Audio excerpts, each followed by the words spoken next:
segunda parte de este estudio maravilloso. Ya llegamos a la lección número 20, la oración.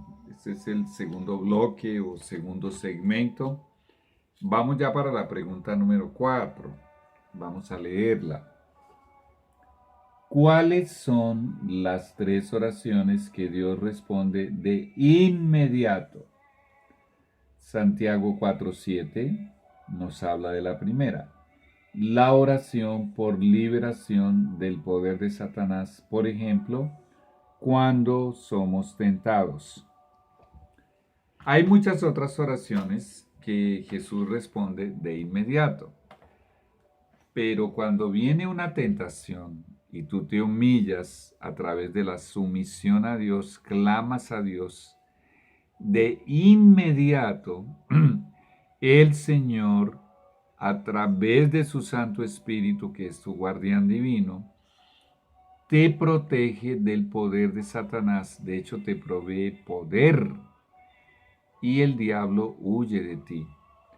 El tentador se aleja y así ya no hay más tentación. Santiago 4:7. Someteos pues a Dios, resistid al diablo y de vosotros huirá. No hay cómo comparar los poderes de Satanás y de los demonios con el poder humano. No solamente en la eternidad entenderemos cuán inferiores en este momento de la historia, cuando vamos a cumplir ya 6.000 años de historia bíblica, cuán débiles somos en comparación con estos demonios que tienen poderes asombrosos. Entonces, ¿de qué manera podríamos enfrentar a alguien que es muy superior a nosotros? Pues hay un ser todopoderoso que rige el universo, que es muy superior a esta criatura o a cualquier otro demonio. Cuando recurrimos a Él, de inmediato Él acude en nuestro auxilio.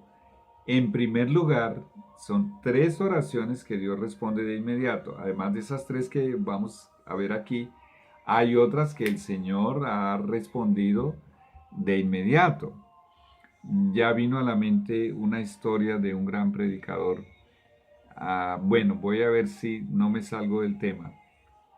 Viene la tentación y la primera parte para obtener poder de Dios está en el capítulo 4, versículo 7 de Santiago. Dice: someteos pues a Dios. Vino la tentación, sea cual sea la tentación, o también puede ser una prueba a dudar de Dios, a desconfiar de Dios, por una enfermedad, por una tragedia, por un accidente, por una desgracia, desempleo. Bueno, si tú en ese momento en que eres tentado, clamas a Dios, el Señor te dice: clama a mí y yo te responderé.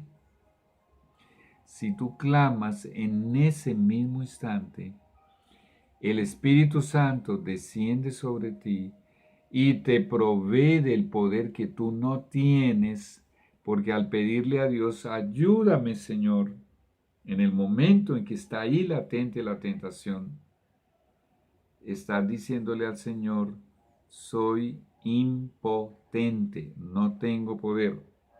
Hechos 1:8 dice: recibiréis poder cuando haya descendido sobre vosotros el Espíritu Santo. Y cuando tú te humillas y reconociendo que eres impotente, que te falta poder, en ese mismo instante en que tú clamas por ayuda, el Espíritu Santo desciende sobre ti. Y es así como tú tienes lo que dice aquí: resistencia para el poder del diablo. Tú no tienes absolutamente nada de resistencia ni de poder. Pero cuando recibes poder de Dios, Dios es muy superior Dios es eterno, es superpoderoso, y esta criatura es un ser creado, y de inmediato, en la presencia de Dios, a través del Espíritu Santo, que es el que trabaja aquí en la tierra, la Biblia dice, y el diablo huirá de vosotros. Al huir el diablo o cualquier demonio, la tentación se desvanece. En los últimos párrafos del Deseado de todas las gentes, del capítulo 13, titulado La Victoria, dice: Satanás tiembla y huye delante del alma más débil que busca refugio en ese nombre poderoso. Muy bien, ahora vamos para la segunda oración que Dios responde inmediatamente. Allí está, dice, la oración por el perdón de nuestros pecados. Salmos 32, 5. Vamos a leerlo. Salmos 32, 5.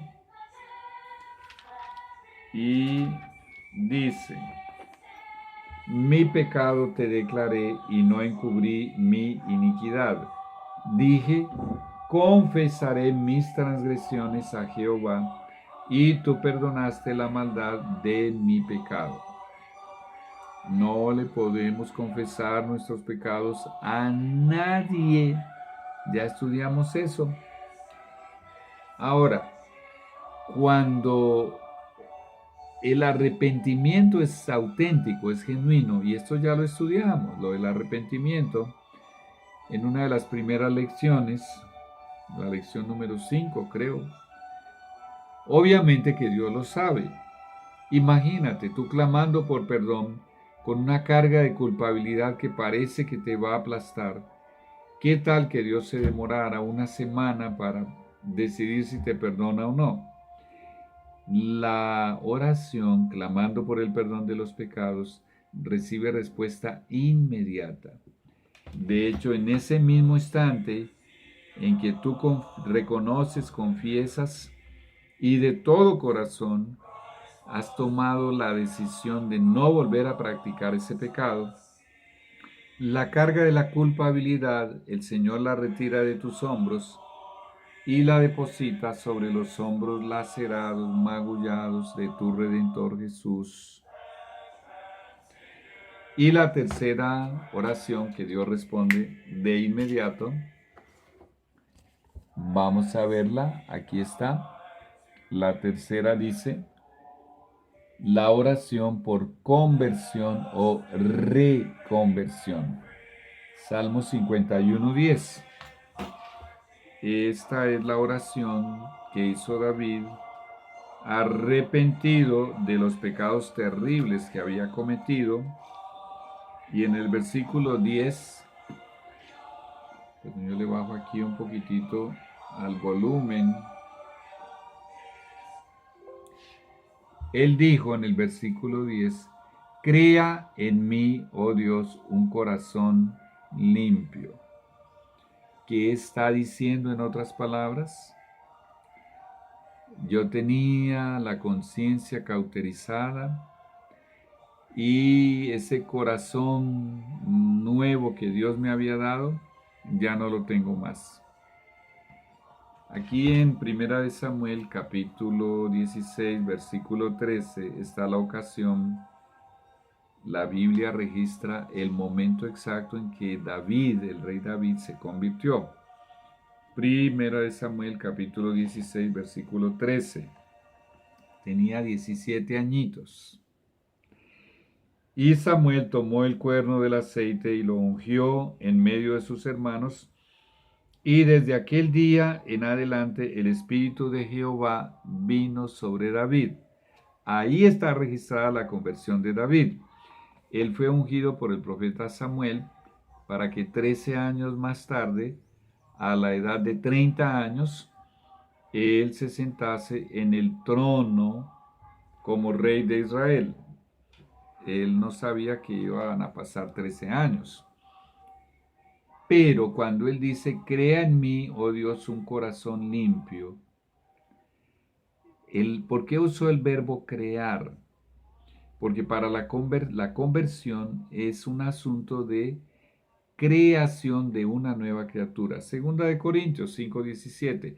Lo vamos a estudiar mejor en la lección número 31, que se titula El segundo nacimiento. Segunda de Corintios 5:17. De modo que si alguno que dice ser cristiano está unido a Cristo, es una nueva creación, es una nueva criatura. Este es un pedido de reconversión. Y sigue leyendo y dice, y renueva, aquí está otra prueba de que es un pedido de reconversión, y renueva un espíritu recto dentro de mí. Está pidiendo que se le dé ese Espíritu Santo que él había perdido. Hacía mucho tiempo, alrededor de un año más o menos, él había perdido cuando adulteró con Betsabé, hizo toda esta conspiración para engañar al esposo para que durmiera con ella. No pudiendo, lo devolvió al campo de batalla y mandó a matarlo. Y se arrepintió. Dios respondió a ese pedido de perdón, por cierto, porque ese es el pedido de perdón, y de reconversión. Aquí tenemos los dos en un solo registro, en el mismo instante en que fueron hechos. Y la tercera oración, que Dios responde de inmediato, Él no espera, es perdón. Esta ya es la tercera. Bueno, entonces vamos para la quinta pregunta. ¿Cuándo quitó el Señor la terrible aflicción de Job? Tú recuerdas que Job perdió todo lo que tenía después de ser el hombre más rico, perdió todos los miembros de su familia, todos sus hijos, sus 7 hijos y sus 3 hijas. Satanás los mató así, en un instante. Lee el capítulo 1 y capítulo 2 de Job. Su propia esposa le dijo, ¿aún retienes tu integridad? Maldice a Dios y muérete. Pero él se mantuvo fiel a Dios, a pesar de que no tenía nada y tenía una llaga desde la coronilla. Satanás le había ocasionado una llaga desde la coronilla de su cabeza hasta los pies. Y estaba podrido por fuera y él cogía un tejo para rasparse esas heridas. Qué escena tan horrible. En medio de esa situación, él decidió orar por 3 amigos que estaban importunándolo, 3 amigos entre comillas, y en Job 42:10 escucharemos, ya hacemos la lectura. Bueno, la pregunta, ¿cuándo quitó el Señor la terrible aflicción de Job? Cuando Jehová quitó la aflicción de Job, cuando él hubo orado por sus amigos. Vamos a aprovechar y leemos la notita que está allí. Esta experiencia nos enseña que en ocasiones, a pesar de nuestro dolor, de nuestro sufrimiento o de nuestra necesidad, el Señor ve con buenos ojos nuestro interés por los sufrimientos de los demás y nuestra buena disposición para ayudarlos. Eso es muy importante. Cuando retiramos los ojos de nosotros mismos, de nuestra condición miserable, de nuestras necesidades, y nos preocupamos por el prójimo, y oramos y le pedimos al Señor, con el ejemplo de Job, el Señor ve con muy buenos ojos esto, y de hecho, Job 42:10 dice, y quitó Jehová la aflicción de Job cuando él hubo orado por sus amigos. Y no termina ahí, dice, y aumentó al doble todas las cosas que habían sido de Job. Y le dio 7 hijos más y 3 hijas más. Bueno, esta es una historia maravillosa. Vamos pues con la pregunta número 6. Pregunta número 6. ¿En cuáles condiciones una oración es abominable para Dios? Allí podemos leer la respuesta. Vamos a ver otro texto que es, además de Proverbios 28:9, es Salmos 66:18. La oración de aquel que no quiere oír la ley de Dios es abominable para el Señor, pues está predispuesto a no obedecer la ley de Dios. Imagínate una situación de esas. La persona ya en su fuero íntimo, dentro de su corazón, quiere una relación con Dios, quiere la salvación, quiere los beneficios de ser un cristiano, quiere las bendiciones de Dios, pero ya en su corazón, en su fuero interno, él tiene condiciones para Dios. Y entre esas condiciones está el que no quiere oír la ley de Dios. Dios mío, si fue por el quebrantamiento, por la desobediencia a esa ley de Dios que se ocasionó todo este caos, todo este horrible sufrimiento, toda esta tortura que estamos viviendo día a día, ¿cómo alguien puede intentar orarle a Dios y no querer oír la ley de Dios? Porque obviamente no quiere obedecer. Quiere los beneficios de la gracia y de la salvación y las bendiciones de Dios en el pecado. Esto es muy grave porque a esto se le llama salvación en el pecado, que la enseñan casi todas las iglesias que dicen ser cristianas. Jesús no salva en el pecado, Él salva del pecado. ¿Recuerdas a la mujer que querían apedrear porque fue hallada en adulterio? Cuando Jesús escribió los pecados de esos sacerdotes que habían hecho esa conspiración, por cierto, era para matar a Jesús, escribió allí con su propio dedo en la arena de allí, en la tierra, y ellos se fueron yendo uno a uno, y Jesús quedó a solas con la mujer y le preguntó, ¿dónde están los que te acusaban? ¿Ninguno te condenó? Y ella dice, ninguno, Señor. ¿Y Jesús qué le dijo? Ni yo tampoco te condeno. Vete y no peques más. Jesús le estaba diciendo, yo te puedo salvar del pecado, no te puedo salvar en el pecado. Ahora escucha lo que nos dice Proverbios 28:9.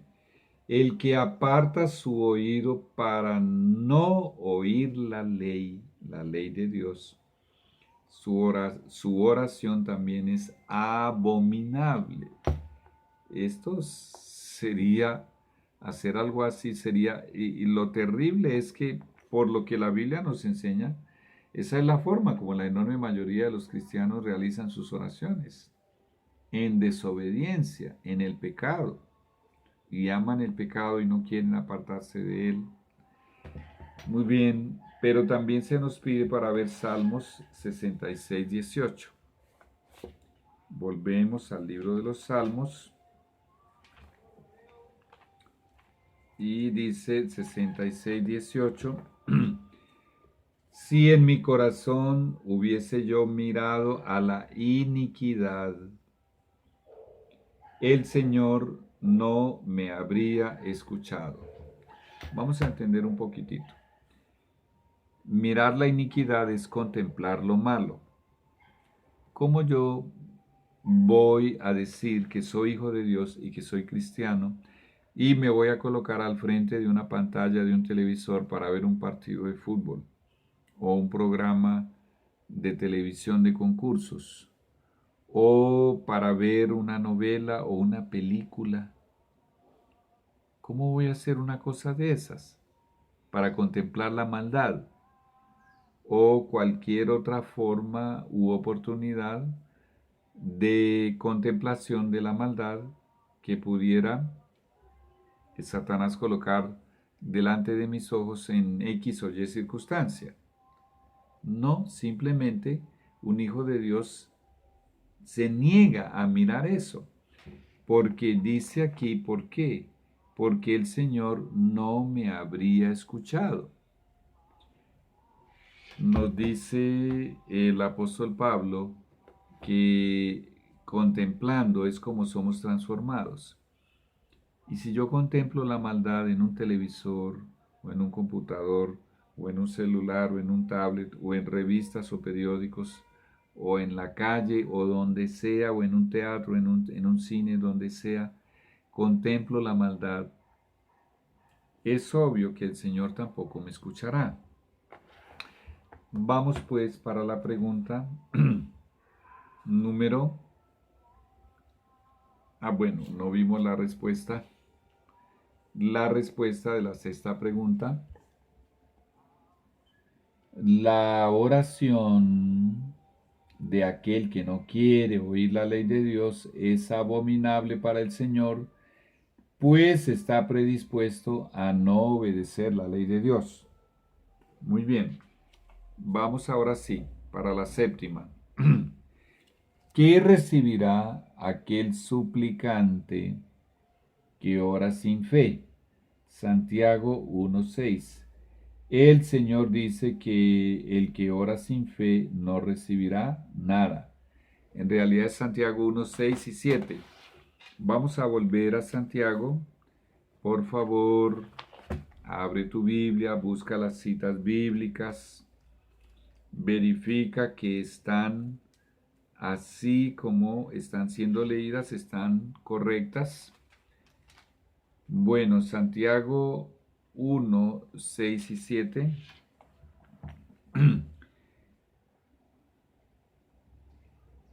Pero pida con fe, no dudando nada, porque el que duda es semejante a la onda del mar, que es arrastrada por el viento y echada de una parte a otra.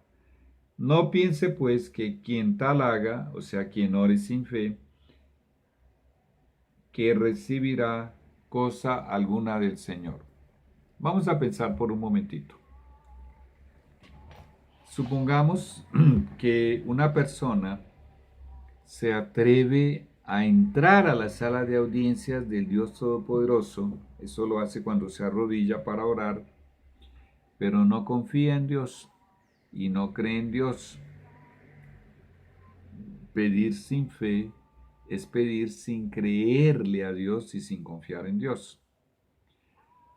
¿Qué tal que Dios le respondiera el pedido a esa persona?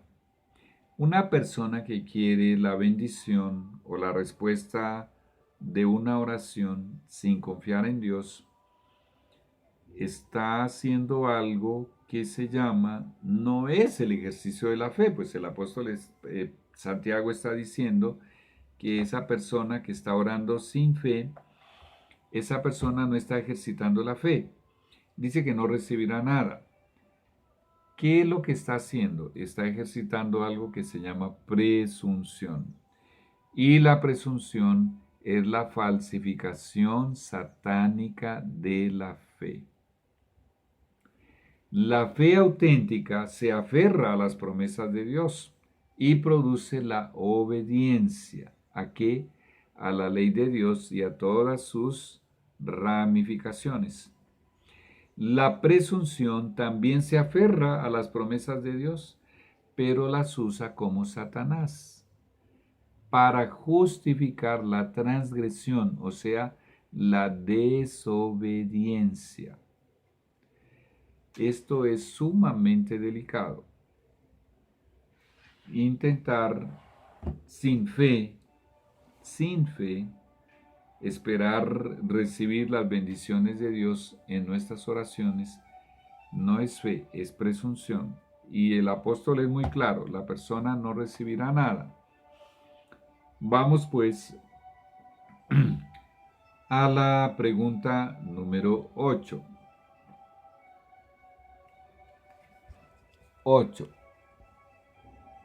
Cuando estamos enfermos, ¿qué nos manda el Señor y para qué? Santiago 5:16. Vamos a leerlo. Estamos aquí mismo en Santiago.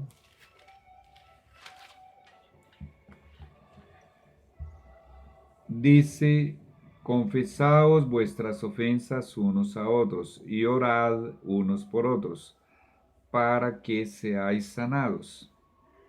La oración eficaz del justo puede mucho. Esto ya lo habíamos comentado y eso está dentro del contexto de todo lo que ya fue explicado acerca del pedido de oración para ser sanado. Muy bien, aquí está la respuesta que yo no la leí. El Señor de la 8, de la octava, el Señor nos manda a orar unos por otros para que seamos sanados. En el contexto que ya vimos, que depende de la voluntad de Dios. La oración eficaz del justo puede mucho, y es verdad. El Señor responde en algunas ocasiones el pedido de un justo por la sanidad de otra persona, de otro ser humano, en algunas ocasiones, pero en la mayoría de los casos no lo hace. El mejor ejemplo es el de los 10 leprosos que ya leímos. Pero quiero comentar acerca de esto. Confesaos vuestras ofensas unos a otros.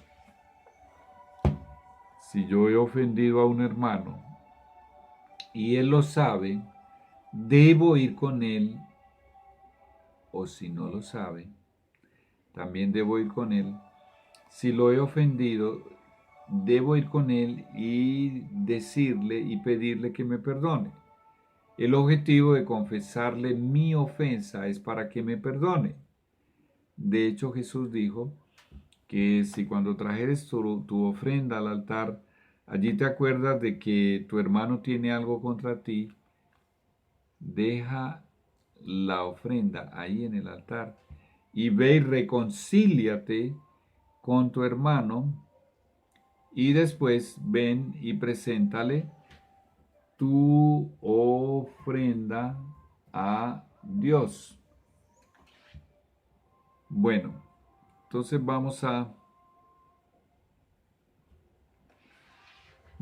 estaba buscando aquí el texto, pero vamos a buscarlo por otro lado. Bueno, un segundito.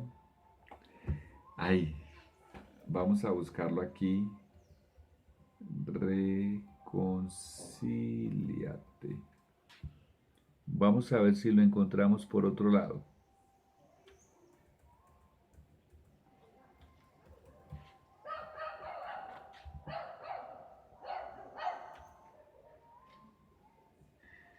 Se encuentra en Mateo capítulo 5 y el versículo,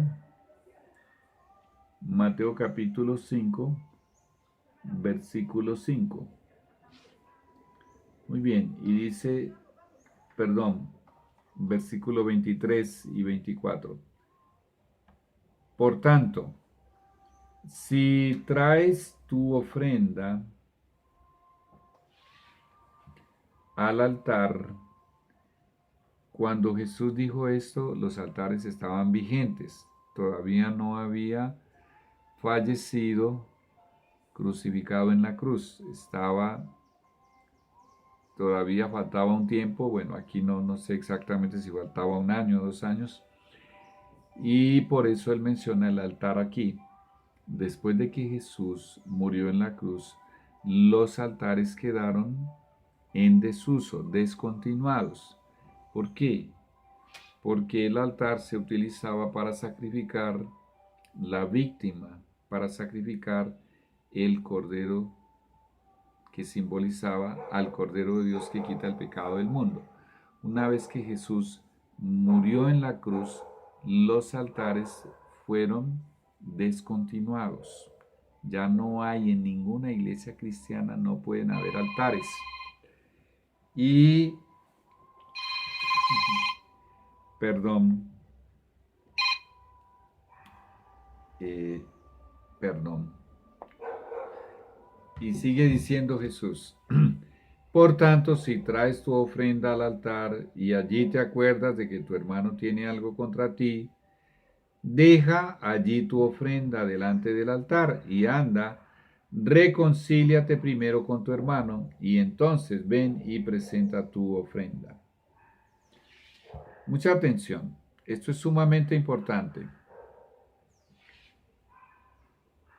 El Señor, cuando Él dice, si allí te acuerdas de que tu hermano tiene algo contra ti, ¿qué está diciendo Jesús? Si en ese momento el Espíritu Santo trae a tu memoria, te recuerda de que hay un hermano que está bravo contigo, está enojado contigo, o tú lo lastimaste, lo ofendiste, le robaste, le hiciste algún daño,